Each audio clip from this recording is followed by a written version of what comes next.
এই লোকটি যখন জমিতে আসে তখন দেখতে পাই, আরে আমি এই জমিতে তো ভুট্টা বীজ দিয়েছিলাম, তাই এত পাক ওই থেকে আসলো। আরে এইসব দেখে তো আমার অনেক ভয় লাগতেছে। দেখি তো আমার বন্ধুকে ফোন করে, আরে এই সময় আমার কে ফোন দিল?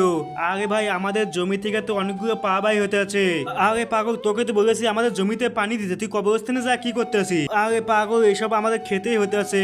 আরে তুই কি বলতেছিস? বিশ্বাস না করলে তাড়াতাড়ি তুই আমাদের খেতে চলে আয়। আচ্ছা ঠিক আছে, আমি আসতেছি, তাড়াতাড়ি আয়, আমার অনেক ভয় করতে আছে।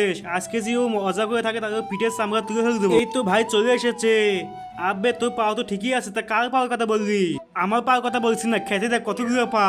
আরে ভাইয়া, এতগুলো পা কই থেকে আসলো? আমি কিভাবে বলবো, সেই জন্য তো তোকে ডেকেছি। আমার মনে হয় এটা অনেক আগে কবরস্থান ছিল, সেই কবরস্থানটি এখন উঠে এসেছে।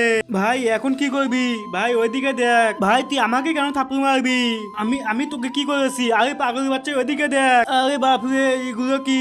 দাদা চৌধুরী সাহেবকে ফোন করতে হবে। চৌধুরী সাহেব তাড়াতাড়ি আমাদের জমিতে আসুন, আমাদের জমি থেকে অনেক হাত পা বের হতেছে।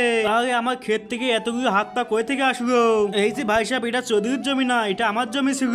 আরে এইসবও মিথ্যে কথা বলতেছে, আর আমি তো ওকে চিনি না। মিথ্যে কথা বলতেছে। ও ও আমার জমি জয় করে নেওয়ার জন্য আমার দুটি হাত পায়ে কেটে ফেলেছে।